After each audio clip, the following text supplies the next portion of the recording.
Hey guys, and welcome to part 51 of Let's Play Pokemon SoulSilver. In the last part we beat the Elite Four for a second time, or we beat the champion and hung out the coolest guy in all of the regions, I would say. And this is the final part. So you're probably thinking, hey, Honest Tom 23, you good looking man, exactly what can you do after beating the champion, after the champion has, buffed up his Pokemon, done some more training? Well, with this game there's actually one more special challenge that you can do, which you might not necessarily know about, although of course if you're doing all the post-game stuff then you should explore everywhere. And you can find this challenge by going on Mount Silver. Now you'd notice that we unlocked the ability to go to Mount Silver ages ago, back when we beat the Elite Four the first time, I believe. Actually, was it the 16 badges? I can't remember. Anyway, Professor O gave us the ability to come here ages ago, and this is where I did a lot of my training for the Elite Four. So the thing that's special about Mount Silver is that, it's a mountain, and it's pretty much the only mountain in the game. Mount Moon doesn't count. It's not really. It's a pile of dirt with moonstones on it. It's not really a mountain. So yeah, so this is the first proper mountain because they actually didn't really have that many mountains in like the first two generations, or in Kanto there wasn't any real mountains apart from Mount Moon, and then again it's not really a mountain.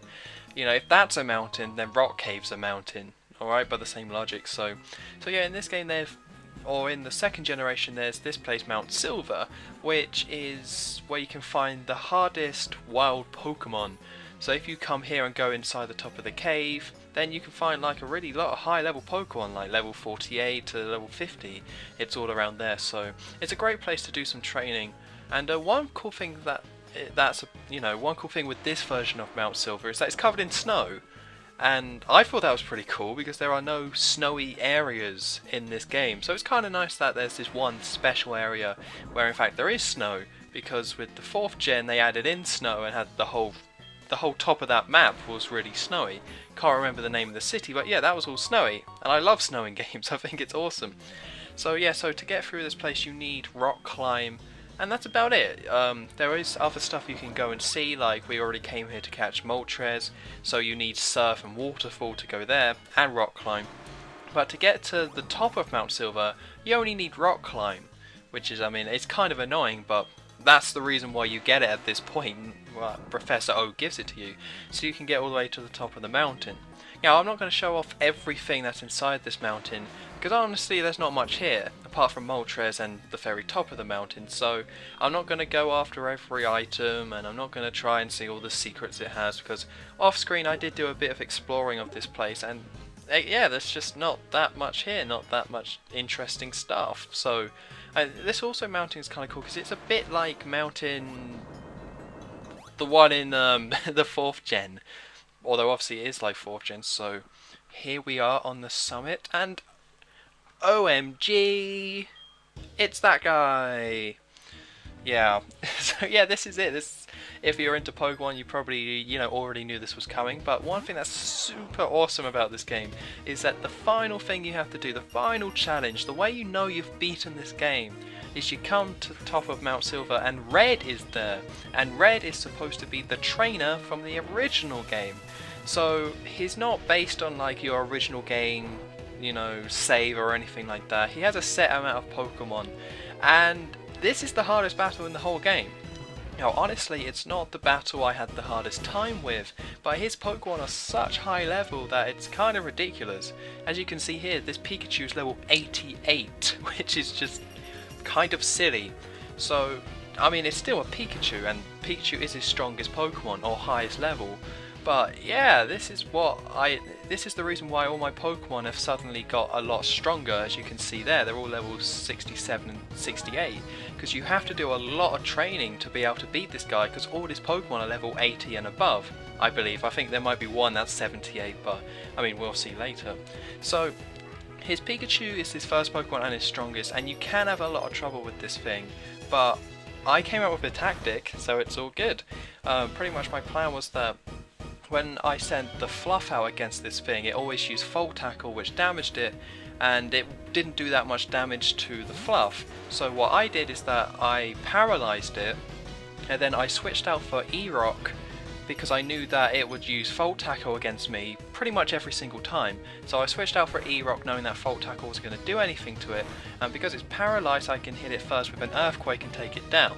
Now the reason why I couldn't just send out E-Rock originally is because the Pikachu is quicker than I am, and it knows Iron Tail, and Steel type moves are super effective against Rock or Ground type, against E-Rock anyway. So E-Rock always got instantly killed when I tried to just send out E-Rock first, so I paralysed it, then hit it with an Earthquake, and yeah, that's its Pikachu already down.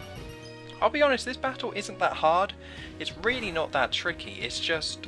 And the reason why it's not that tricky is because all these Pokemon have obvious weaknesses. There's no real... I mean, there's no Pokemon that are just going to use like a really annoying tactic, you know, there's no Pokemon that's like Umbreon. Umbreon just has annoying attacks and can just do so much damage, you know, Pokemon like that. But none of its Pokemon are like this, they're all, even though they're stupidly high level, they're all kind of... It's pretty easy to see how you're going to take these things out. Like with Pikachu, you just hit it with an Earthquake. Of course I had to paralyze the thing first, but again, that's not that much to it. And then next Pokemon, Lapras. It's level 80, it's really quite powerful because of how high level it is, but again, just send out the fluff and use Thunderbolt. So a surprising amount of his Pokemon also know Blizzard, and I think the reason is because you're on top of this summit. So no matter what, hail starts raining down as soon as you start the battle. So this means, I believe that with hail being about, it means that ice type moves are powered up, as well as any Pokemon that aren't ice types get damaged. Now it was quite nice to see hail appear, because hail was something that I used a lot back in my Pokemon Pearl LP, and hail is something that really does, it's on your side. Whenever hail is around, hail is always skewed towards the player, mainly because the player can use healing items a lot more and has an infinite amount, well not an infinite amount, but a lot larger amount of healing items. So in a situation where you're up against a really tough Pokemon and you're having a hard time doing damage to it, you're constantly guaranteed that they're going to get hit by this hail, and their health is always going to go gradually down, even if you can't really do that much to any of the Pokemon. So it's pretty cool that it's here, and it does help you out. And yeah, it's kind of obvious to say make sure you have healing items, although really you should have some healing items left over from, you know, taking on the Elite Four. So this Blastoise was kind of annoying, and first thing I'm going to say is that that design of Blastoise looks really... I don't like it. I mean, it just looks really off. I mean, I think they could have gone for a much better kind of design, but, you know, whatever. If they want him to have like this, his mouth like, Meh, then, I mean, that's their decision. So of course against a Blastoise it's water type, so I wanted to, you know, use the fluff against it, but the fluff was injured, so I gave it a bit of time to heal it back up. But one of the problems here was that it kept using Blizzard, and it hit every single time. Every single time it used Blizzard, it hit me. And that's kind of annoying because Blizzard doesn't have 100% accuracy. So I was kind of depending on Blizzard not hitting me one of those times. But unfortunately for me, it did hit me every single time he used it. And also, I'm not too sure, I kind of need to go back and, you know, count again, but I'm pretty sure he used 6 Blizzards. I'm not sure, it might be 5, but it felt like 6 during the battle. And also, yeah, I have sped up this part of the battle. I was thinking about speeding up the whole thing, but with the first, you know, I wanted the awesome music to kind of play. But then again, this battle was kind of long because it is, you know, one of the hardest battles to do. But I didn't want it to drag on too much, so yeah. So I knew he was going to heal with a full restore, so I hit it with a Thunderbolt to try and paralyze it, which happened, and do some damage. And yeah, I kind of needed the fluff in the game for this, or to take out this Blastoise, because I don't have a grass type, so against water types, if the fluff goes down, that's kind of it for me. But also the fluff has a magnet on it, so it's got really high special attack, Thunderbolt is a really good move, and it has a magnet on it, so its electric types moves are powered up. So that's why it's, you know, even though the fluff is only level 68, that's why it's doing as much damage as it is against a Blastoise, because a Blastoise is a good Pokemon, and level 84 is a lot, it's a high level.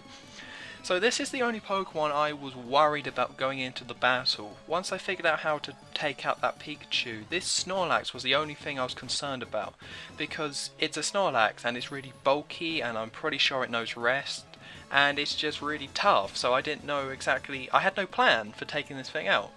So initially I thought I'd just send out Mr. Sublime, because I had no real use for Mr. Sublime later on in the battle with his other Pokemon. Of course he went down pretty quickly, I managed to get in some damage in there, but not that much. So I thought screw it, I'll just send in E-Rock, and because I know Snorlax is stupidly slow, I would go first, and I just used Explosion and took it out in one, because Explosion is 250 power. It's one of those things where Explosion is something to be relied on, but if you're doing a tough battle like this, or you're doing like a battle where you kind of have to win, then Explosion is great, and Explosion has helped me out a good number of times, so that was pretty cool. So I sent out the Fluff first. I think my plan was to try and paralyze it, because he has 2 Pokemon and I have 2 Pokemon. So at this point I was like, okay, I don't think I'm going to lose this, but there's the battle could tide in his favour if I don't play it smart or don't do a good job. So, of course I went for York, hit it with an Eruption. Eruption's just such a good move, and Venusaur is grass type, so yeah, it went down. I mean, luckily for me, the ice was there, and the ice actually took it out, so I was pretty happy with that. And then this is his final Pokemon, a Charizard, and this Charizard gave me a lot more trouble than I thought it would. Mostly because of, because Megadude isn't the best Pokemon. I got Megadude because I love Marill, but it's not really the best Pokemon, and out of all the water types you can pick in this game, you probably shouldn't go for a Marill, I'm just saying, or no Subaru as well. You shouldn't, they're not the best, there's a lot better, but I still use it, so its stats just aren't good enough. So even though it is, super effective against Charizard with its water type moves, it's just not, it just couldn't take the hits that well, and I managed to get 1 Waterfall in there, which did do a good chunk, but not as much as I would have hoped. So really, my initial thoughts were I just keep hitting Megadude, and hopefully he'll maybe hit me with like a flamethrower, which Megadude could easily take, and then I can get my another Waterfall in there, because then I got stuck in this thing where it's like, right, if I don't heal, then Megadude's just going to get killed, because this Charizard does more than half health to Megadude, so there's no way I could kind of get away with, I couldn't really get away with it. Of course, my plan B, and always my backup plan, is just to let the hail take this thing out. And as you can see, with me healing up Megadude, it took a nice little chunk. The hail just kept falling and took this nice chunk out of its health. So I used a revive to, bring back the Fluff as kind of a backup. And then I sent out York, because I thought York could get the job done. York's a pretty cool guy, he's a pretty tough guy, I thought he could get it done. So, because I just needed to keep living. I just needed to live and be okay, and everything would be good. And also, yeah, I kind of did suspect that this would happen, that he would just use a full restore, because I don't know exactly how many he has, but I know it's got to be like at least 3, and I know he hadn't used 3 at this point, so yeah, this was just a waiting game, I kind of have to admit, because Megadude should have just been able to take out in 1. Ideally, that would have been what would have happened, but with how tough Charizard is and how kind of weak overall Megadude is, that I was just like, oh, shoot. So yeah, and as you can see, I only have 2 Pokemon left. This could easily go wrong, even though I've done really well up to this point. I'm really proud of myself. So yeah, eventually York goes down, which isn't really that surprising. Even though York is a fire type, of course this Charizard doesn't know only fire type moves. That's just how the recent generations are, so I knew that eventually York would go down. So my plan was to, because the Charizard is part flying type, maybe I can use that to my advantage and kind of use electric type moves against it. So my backup plan here was to use a Thunder Wave, because I wasn't too sure if Red had any more full restores, but I thought, well, I think I can probably afford to get a Thunder Wave in there, because I knew if I hit it with a Thunder Wave, then I would then get a go afterwards, so then I could Thunder Wave it and then hit it with a Thunderbolt, and then maybe it would be paralyzed or something like that. I thought I would definitely get a chance, and I knew the Fluff could take at least 1 hit from the Charizard, and that's the reason why this Charizard used Flare Blitz, because it's its most powerful attack, and I think the AI was just trying to KO me in 1 by using its most powerful attack. But of course the Fluff is a powerful Pokemon, so that didn't happen. I got a critical hit and I won the battle, so Yeah, overall this battle wasn't that bad. It's kind of, you just have to have the right types and have the right kind of weakness, you have to be a certain level. You can't just go in there with super weak Pokemon. So yeah, that's it. This also counts as the end of the game, and this is the final part of Let's Play Pokemon Soul Silver. And I'm gonna stick around for the credits. This is the third time we've seen them, and I'm finally gonna stick around. Now, I did really enjoy this game, and the main strength to this game is just how much there is to it, or to this version, to Heart Gold and Soul Silver. Of course, that was the strength of the second generation anyway, but with this one they added in so much more stuff. Having the Pokemon follow you was a nice touch, the graphical overhaul, all the tweaks, there's just so much here that it's really great. When it comes to what are the best Pokemon games, for me it would either be these games, Heart Gold and Soul Silver, or Black and White 2. Because I was really impressed when I played through Black 2, I really enjoyed that game. I think I'm going to have to skew towards Pokemon Black 2 being better, mainly because this game's strength is that it has so much stuff to it, so much different places to go, but then it's also kind of weak because of that. The Johton region is the best designed region and the funnest to go through, but because it's split in two like that, it means that you have two shorter regions to explore, or two regions that don't take as long as the other regions. And I do kind of I really like the fact that there's two regions in this game, because it makes it different and all that, but I do also like it when there's only one, because it makes it feel like a more complete quest. And with Soul Silver, if you don't do the post game past the Elite Four, then you're kind of missing out on a lot of stuff, and that's fine, because Kanto is cool, but this game has a lot of great ideas, but overall as a package, most of them come together, and I would have to say, if you want to get into Pokemon, this is probably the one to go for. Mainly because beating the Elite Four the first time, your Pokemon are a lot lower level. I would also say go for Fire Red and Leaf Green if you're trying to get into them, but this is still a fantastic game. But when I'm comparing the two, saying which one is truly the best set of Pokemon games, for me it's still Black 2. I just really did enjoy that game, and there was just such a flow to it. I think if this game was based on the 5th generation, then this would have been my favourite game, but all the nitpicks about the 4th generation, like with the slow battles, the graphics being okay for the DS, or not being as good as they could have been, you don't notice it.